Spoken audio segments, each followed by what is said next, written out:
Hi everyone, this is Jen from the TTL Makerspace. Today we're going to be learning a technique called saddle stitching. We're going to be making this phone case using this piece of leather that I've wet molded using a mold that I created on the CNC machine. If you'd like to see how we made this mold, check out our other videos.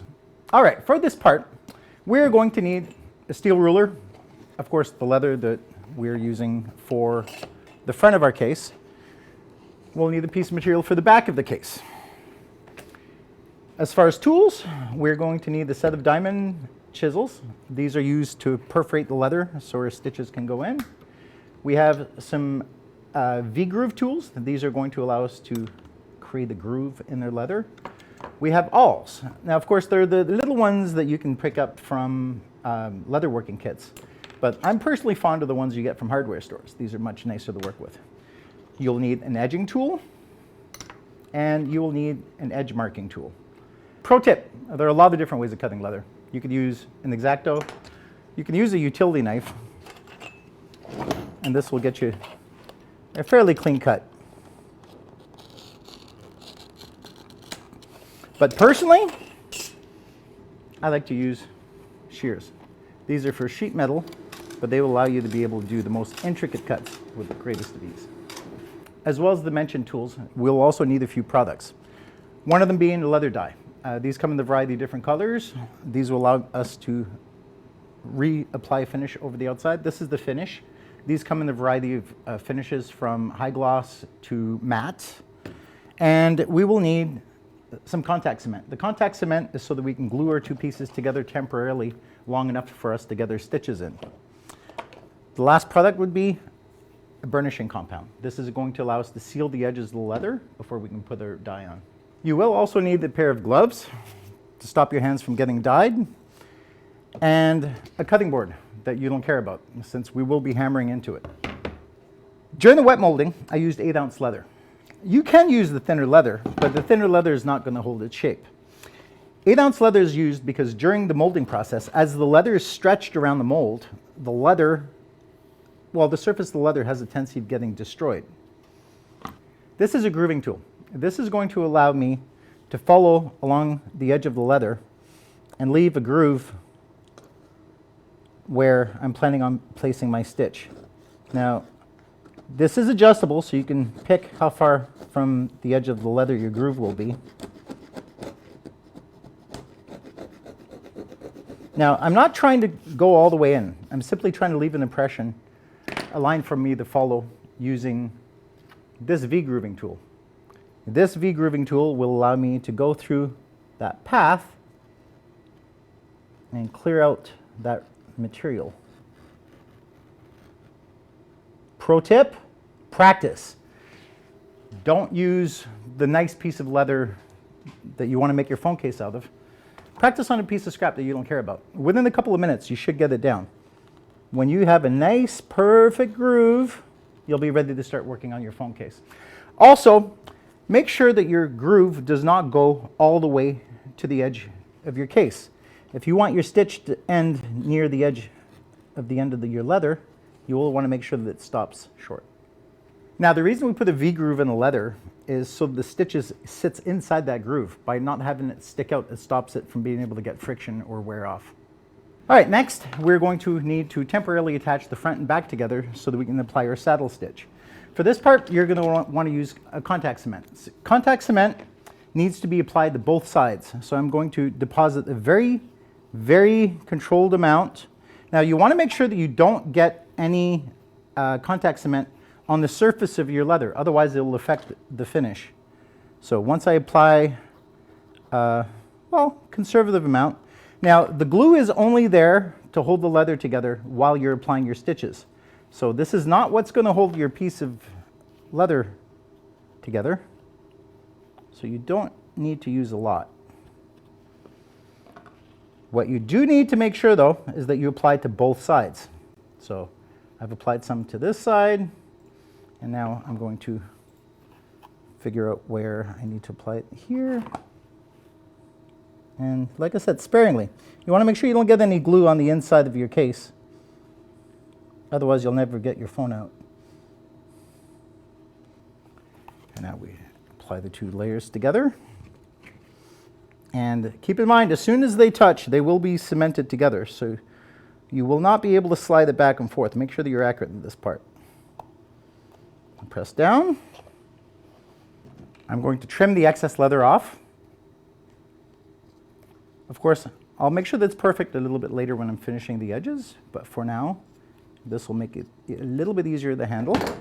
And as you see, I've left enough leather at the top that I have enough leather to create the flap. I don't need to shape that now, but I need to make sure that I have enough leather here. Next, I'm going to take these diamond chisels and I'm going to perforate where I need my stitches to be. Now, these are a preset distance apart, and you'll find that these chisels come in different configurations. If you're doing a long line, you could use a larger configuration and punch through more holes at the same time. You'll want to use your mallet and your cutting board that you're sacrificing. Once you've created your first set of holes, you simply overlap and make sure that you're getting at least one hole overlapping. Figure out where you want your next holes to be, and now that we've got our pieces pressed together, we're going to put this aside for a few minutes while we get our needles ready for saddle stitching. All right, let's learn to saddle stitch. For this next part, we're going to need 2 needles and a little bit of thread. The amount of thread that you use has to be about 4 times the length of your stitch. Since my phone is 6 inches by 3 inches, I'm going to need 60 inches of thread. And now I simply need to thread my needles. Saddle stitching needles are dull. The reason for this is, as we're pressing it through a hole, you don't want the needle to puncture a new hole. You want to gradually stretch the existing hole. Never use a sharp needle for saddle stitching. For this part, I'm going to start by slightly waxing the end of my thread. This is going to make it stay together while I'm feeding it through the needle hole. And then slide it through the needle. And then you want to make sure that it's sticking out enough that we can point the needle back and watch. I'm going to go through the thread. If I stretch the fibers apart, I could actually fit the needle right through the middle of the thread. Now this can be a little tricky. I'm going to press the tip of the needle into the thread and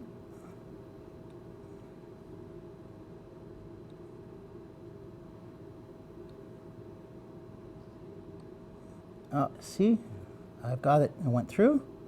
Now I've punctured through once. I'm going to go right back into the thread right next to it. I'm going to go puncture twice.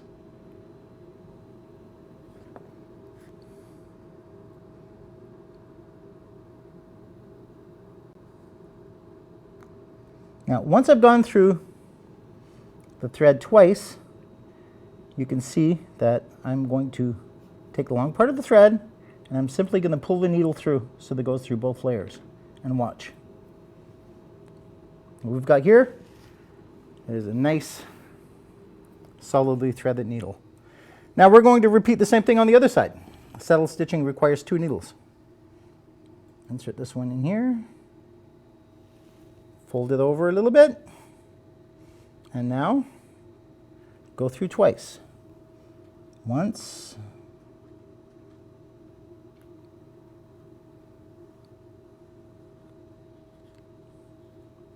and twice. All right. Now, once I've threaded my needle, I'm going to apply a little bit of wax over the outside of it, and this is going to seal those threads together so they don't slip off as I'm feeding it through the leather. I'm going to do both sides. All right, go for it. Now we're ready to start saddle stitching. We're going to take our first needle and put it through our second hole. And the reason for this is we want to reinforce that first stitch. So you're going to want to find the center point of your thread, and then we're going to go back one to the end of the end of our stitch. So I'm going to feed the needle through from one side, and then take the other needle and bring it back through the same hole that I just went through. Now, as you see, once they're both through, this allows me to be able to tug on the ends And you should see the thread tucking itself into that little V groove that we've produced. So now that we've backstitched one, now we're going to go forward and we're going to continue our stitches. So for this part, you will want to have an awl. Of course, these are the ones that come with leatherworking kits. I'm a fan of the ones that you get for woodworking. This will allow you to force and enlarge a hole should one be a little bit too tight. But if you did a good job of punching your holes, at this point we should be able to go through the last hole that we went through and then back in the other direction through the same hole with the other needle. I'm going to make it nice and snug, and now I'm going to repeat the process, making sure they keep it tight between stitches. Now this is the last hole. I'm going to go through here from both sides, and then since this one comes out of the front, I'm going to back stitch it one. Here, make it nice and tight. I'm going to back stitch a single hole. And once this one's nice and snug, I'm going to be able to cut my thread here in the back. Now this one, since it's in the back, if we back stitch a single hole, that's going to leave our thread hanging out of the front, which we don't really want. I'd prefer to tuck the threads in the back. So once I've back stitched and ended in the back, the second thread, as it comes out, you can see that if I cut it here, I'll end up with thread in the front of my case. So I'm going to back stitch one extra hole, and then this way, the end of both of my threads will be in the back of my case. So now I simply have to cut the back, and there we have it, a perfect saddle stitch. So that's all there is to saddle stitch. One of the most useful techniques in leatherworking. One of the most solid too.